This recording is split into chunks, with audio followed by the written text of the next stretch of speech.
David in Kentucky says, my wife is going to be doing some part-time work as a contract employee. She's a lactation consultant and will be handling clients for someone who has an established business. Does she need to start a separate business checking account? The person she's working for said she doesn't need to do this, but my wife has paid for classes and training from our own accounts and intends to write them all off on our taxes. I'm just not sure if that's the correct and best way to proceed. What are your thoughts, and what other items does she need to consider when working as a contract employee?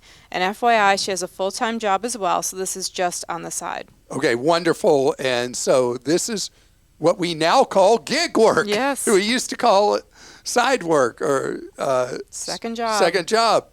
So, all right, having a separate checking account, not necessary. Having good records of expenses that she has for the business, essential. One thing a lot of people will do in a case like your wife is they will get a credit card or use one they already have where the only time it's ever used is for this side job, this side profession. And so anytime she's buying supplies or anything she has to do, training, whatever, as a lactation consultant, she will be able to treat those as direct expenses against income, and it will be a dollar for dollar offset that reduces tax liability owed. So the important thing is to have good records. They don't even have to be necessarily on a computer program, but you can use a spreadsheet. You can even buy very affordable small business software that you don't buy the actual disk anymore, but that you subscribe to online.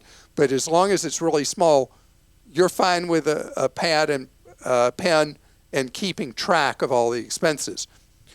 But one thing, your wife's going to be responsible for 15.3% self-employment tax, I think is still the percent. So she's got a budget for that. And the best way to do so is do extra withholding from payroll at her current job. And then she won't have to do quarterly tax filings to stay on the good side of the IRS. And other than that, I think she's good to go. If this becomes a big, big deal going forward that ends up supplanting her regular job, then we have a whole different conversation at that point.